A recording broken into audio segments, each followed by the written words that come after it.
En los tiempos del Maestro, cuando Jesús caminaba por Palestina, le era muy difícil a las mujeres viudas sostenerse si no tenía familia. Eran épocas donde no existían muchos de los beneficios que malgastan un sinnúmero de puertorriqueños en nuestro país. Esta semana oía cómo se estaba proponiendo que el porciento que se entrega en dinero en efectivo en las ayudas económicas hubiera una forma de reglamentación que ese porciento en efectivo no se gastara en drogas ilícitas. Y lo que más me llamó la sorpresa es que hubieran puertorriqueños por la radio con un estirpe de los grandes liberales, de hombres y mujeres de avanzada, condenando esa forma de restringir el gasto de ese dinero que debe ser utilizado para algo tan simple como comer, para una necesidad básica como la comida. Porque se ha perdido el pudor, se ha perdido la vergüenza y se ha confundido la libertad con libertinaje. Y si usted me acompaña a la lectura de la liturgia en Lucas 7, del 11 al 17, vamos a ver cómo en situaciones de otra índole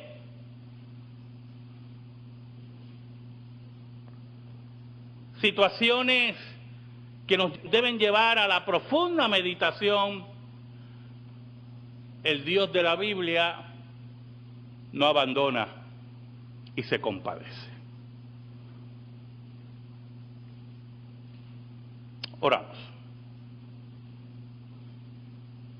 Dios bueno, gracias te damos en esta tarde por el gran privilegio de exponer tu palabra.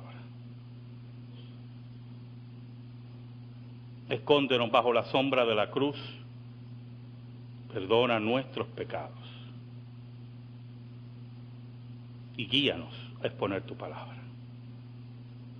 Yo te pido, yo te ruego en el nombre de Jesús, que por el poder del Espíritu Santo tú llegues al corazón de tu pueblo, que tú redargullas,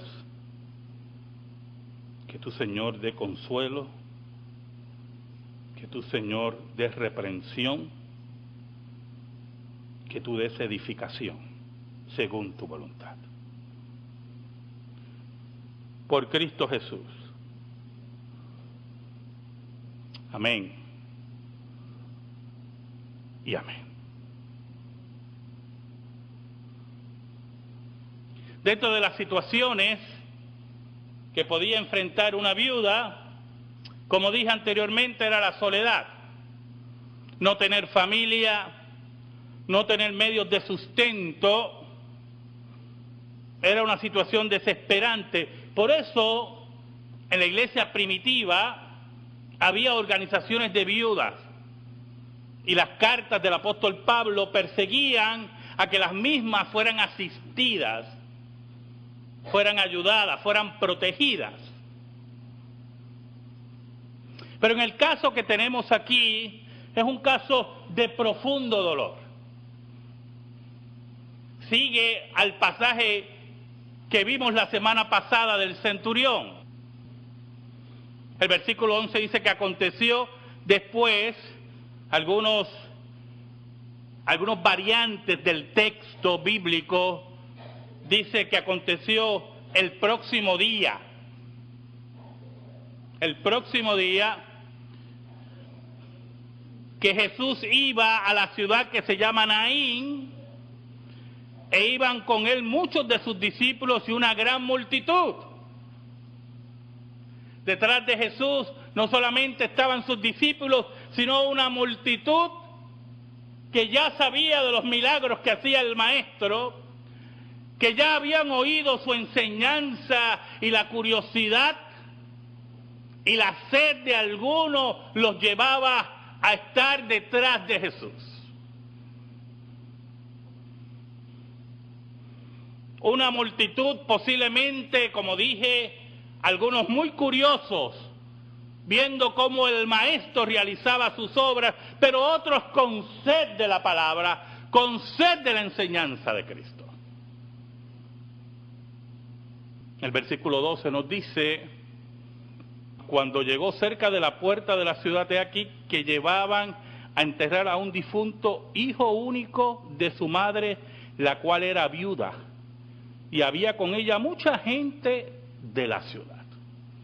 Y mire qué interesante, era una mujer que había enviudado, que había perdido a su compañero, que había perdido el sostén que se daba en esos tiempos, y después de la tristeza, me imagino, del duelo de haber perdido a su marido, se había agarrado a su hijo, que dice la Biblia que era su único hijo.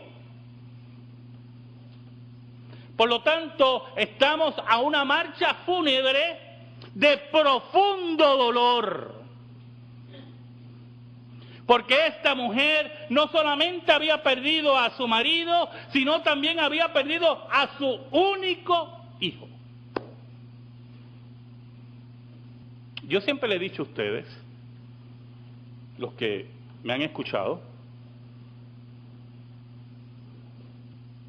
que yo detesto la muerte.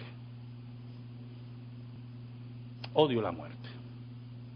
La muerte que se lleva a nuestros seres queridos, a nuestros amigos, la muerte que aparece en forma inesperada.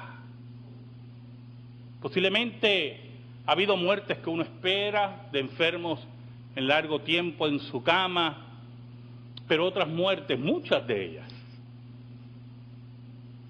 es el momento de aquel que toca la puerta y nos dice que nuestro ser querido ya no va a estar con nosotros. Jesús odiaba la muerte, porque la muerte se introdujo por el pecado. La muerte se introdujo como enemigo de Dios. Y como una vez le estaba narrando a ustedes, cuando Jesús estaba frente a la tumba de Lázaro, la Biblia dice que Jesús se conmovió, pero lo que nos quiere decir el griego es que Cristo estaba indignado ante la escena de la muerte que se llevó a su amigo. No era la conmoción de aquel que tiene la impotencia, porque Jesús es el dador de vida. Es la conmoción de aquel que sabe que la muerte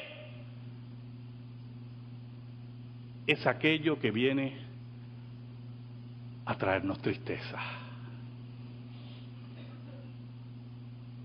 Los hombres,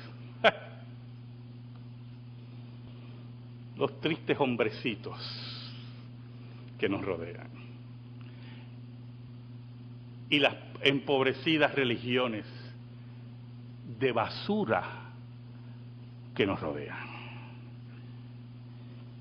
que vemos que hablan de la muerte como si fuera un paseo por el Parque Central, y nos quieren vender una muerte, al no tener esperanza, nos quieren vender una muerte rodeada de margaritas, Y algunos hablan de lo sublime que es la muerte. Y nos habla de consuelos que no existen. Pero la Biblia, la palabra de Dios, nos dice lo que es realidad de la muerte. Momento de tristeza, de separación. Algo que usted no podrá controlar. Llevaban a enterrar a su único hijo, hermano. Y dice que había mucha gente de la ciudad con ella. Muchos identificados con su dolor, no me queda la menor duda de eso, pero otros con el profundo temor a la muerte, posiblemente en un paso sacramental, buscando el favor de Dios para que la muerte no llegue tan rápido a sus vidas, que no llegue tan rápido a sus hijos. En una ocasión estaban entrevistando a un artista que su hijo estaba en Irak.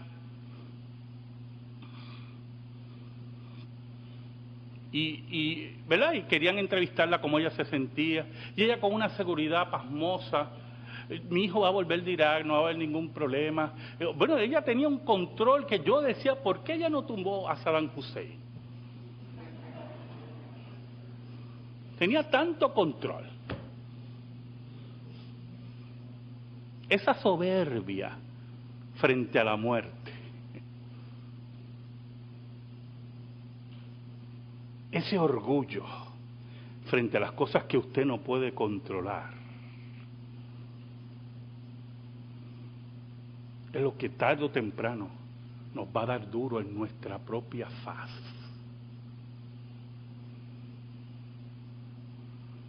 Allí estaba esa multitud siguiendo a esta mujer con profundo dolor. El versículo 13 dice: y cuando el Señor la vio a la viuda,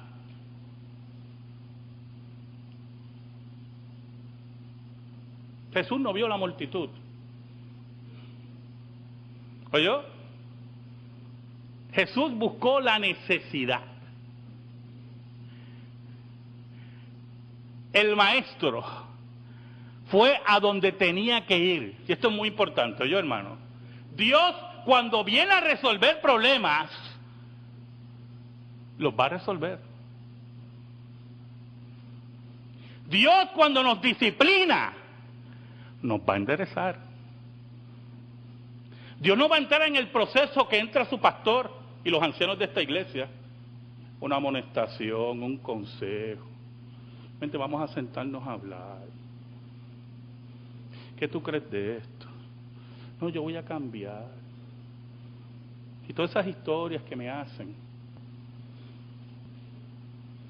Pero cuando Dios interviene, Dios no está con esos miramientos. Dios viene a resolver.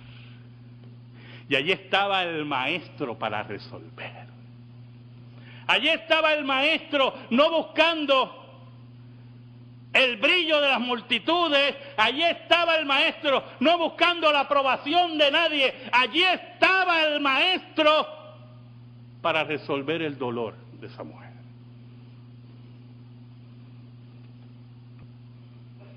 Ahora yo quiero que usted entienda algo. Esto es muy importante.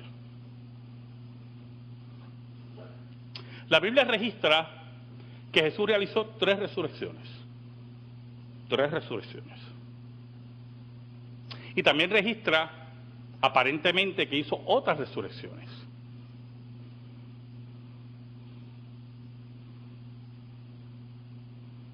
Ahora, las resurrecciones que Jesús realizaba, todas, tenían un propósito: la gloria de Dios. No era un espectáculo circense.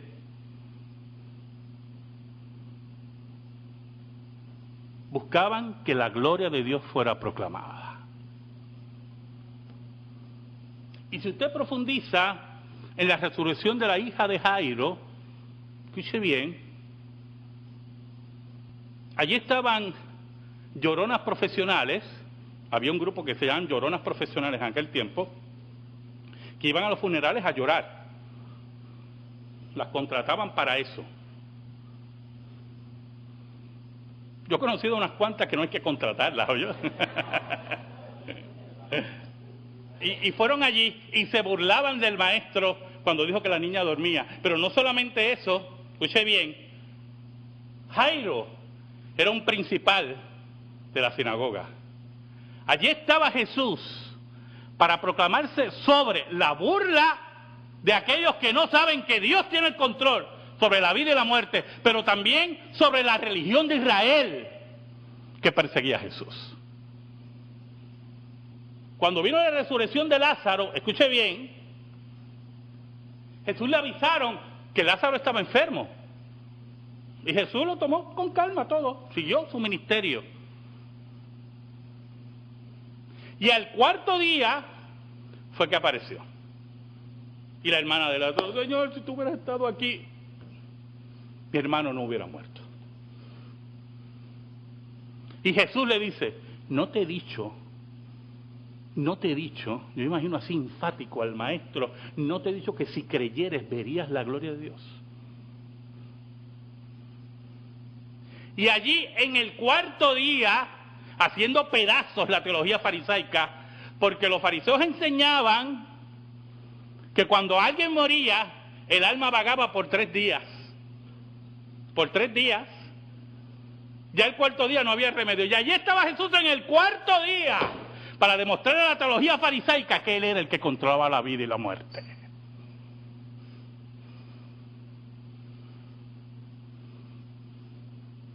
En este caso,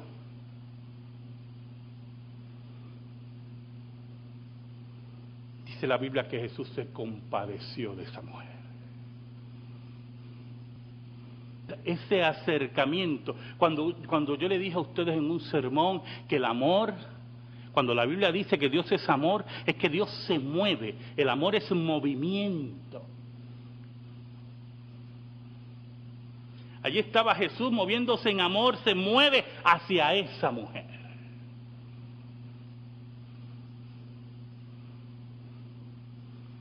Y le dice, oiga hermano, ¿sabe?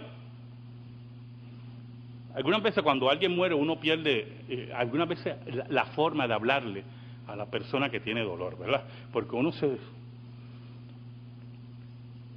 Y mi esposa, nosotros tuvimos un segundo hijo, un varón, que murió a los 10 días.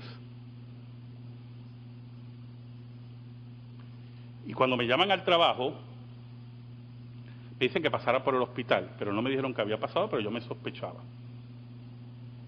Y entonces, yo llego así al área, y ellos no se dieron cuenta que yo entré y vi a mi hijo en la incubadora muerto. Y salí a llorar, y llamo a mi padre. Escuche, para que usted vea cómo se pierde el control algunas veces, porque quieren consolar a uno, pero no saben cómo hacerlo, ¿verdad? Y empiezo a llorar y le digo a mi padre que mi hijo había muerto. Y mi papá parece que perdió el control y me dice, no llores por eso, mijo. Y yo vengo y le digo, papi, ¿cómo yo no voy a llorar por eso? Porque no sabía qué decirme. Jesús le dice a esta mujer, no llores. ¡Wow! No llores. Yo me imagino a esa mujer mirando a Jesús.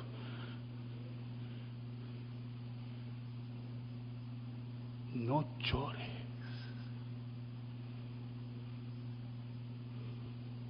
Hay algo importante aquí, porque Jesús le dice, no llores. Y el versículo 14 nos dice, y acercándose tocó el féretro, y los que lo llevaban se detuvieron y dijo, joven, a ti te digo, levántate. Jesús no entró en explicaciones a la mujer, Jesús no esperó la reacción de ella, no llores. Jesús se movió en acción, en amor divino, Allí estaba el que tenía el control de la vida y la muerte. Era el único que tenía la autoridad de decir a la mujer, no llores. El maestro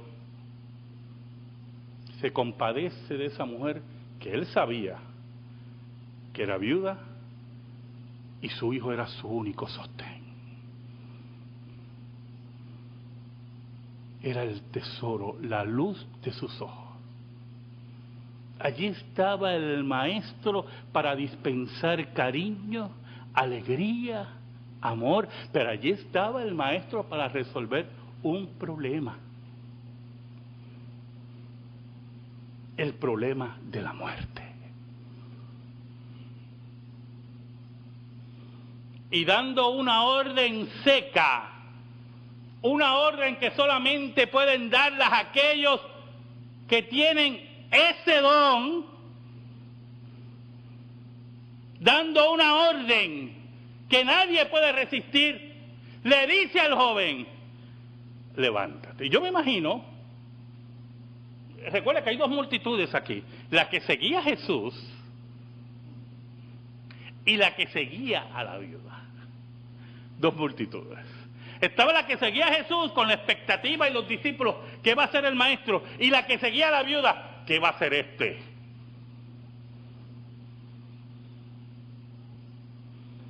Versículo 15 nos dice, entonces se incorporó el que había muerto y comenzó a hablar y lo dio a su madre.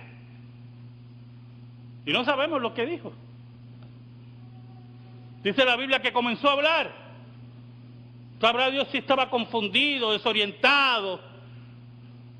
¿Qué cosa le habrá dicho a su madre, a la multitud? ¿Qué pasa?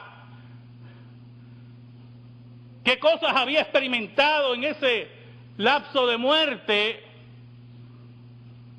Pero Jesús inmediatamente lo entrega a su madre porque las acciones de Dios son, escuche,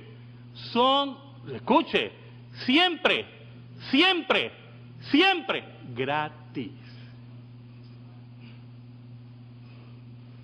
No es intercambio de nada, no es el regalo por esto y por lo otro, es la intervención de Dios para dispensar gracia gratis.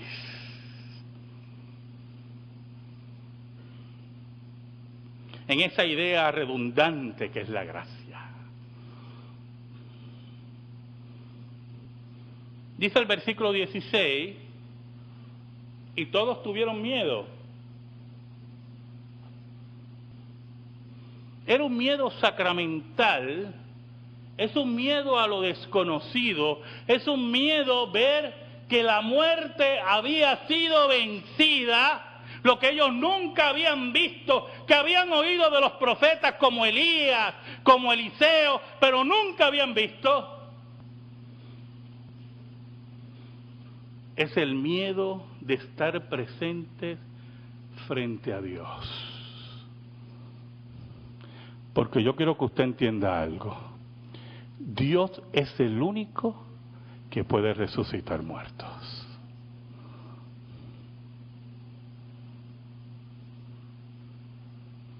Los dioses falsos no pueden resucitar muertos. Satanás no tiene la capacidad ni de resucitar muertos, ni de sanar, ni de regenerar nada. Le voy a decir más. Con los conocimientos que nosotros tenemos hoy de la medicina, sabemos muy bien que Satanás no puede sanar. Porque eso implicaría regenerar tejidos, crear forma de vida, células, que solamente Dios puede hacerlo. Por lo tanto, cuando usted oye por ahí que alguien hace esto, que alguien hace lo otro, que posiblemente un santero hace algo, un espiritista o yo no sé quién, no le crea. Dios es el único que puede hacer esas cosas. En medio de ese miedo, dice, y glorificaban a Dios diciendo, un gran profeta se ha levantado entre nosotros y Dios ha visitado a su pueblo. No solamente un profeta se ha levantado entre nosotros, sino que Dios mismo está entre nosotros. Cuando Dios visita, hermano, ¿usted nunca ha recibido la visita de Dios? A los 15 años yo recibí la visita de Jesús. Jesús me salvó a los 15 años. Cuando Dios visita, es el Dios que restaura. Cuando Dios visita, es el Dios que resucita. Porque donde está Dios, hay vida.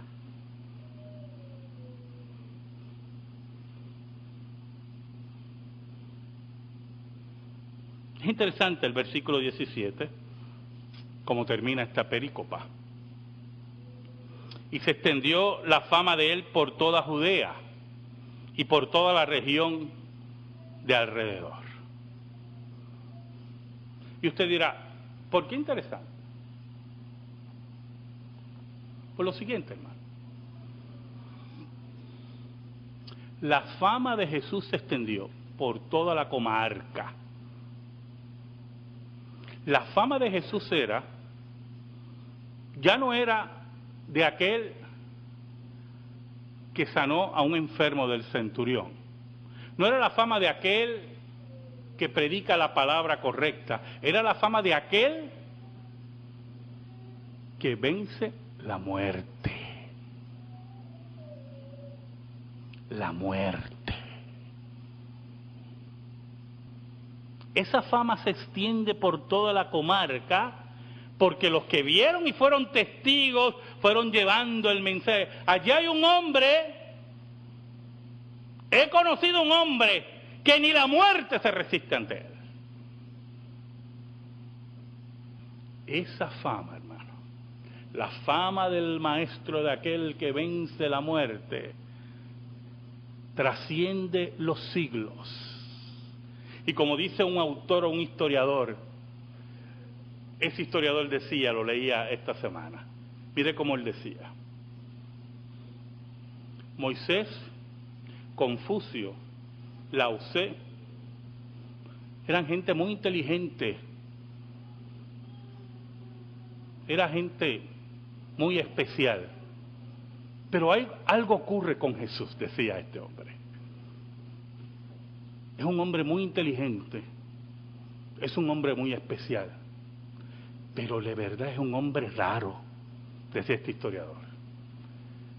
Y añadía, y es raro porque definitivamente nadie puede inventar un hombre como ese. Nadie. Porque allí estaba el que vencía la muerte. Amén. Gracias te damos, Señor, por tu palabra eterna. Atesórala en nuestra vida. Por Cristo Jesús. Amén. Y amén. Estamos en silencio, hermano.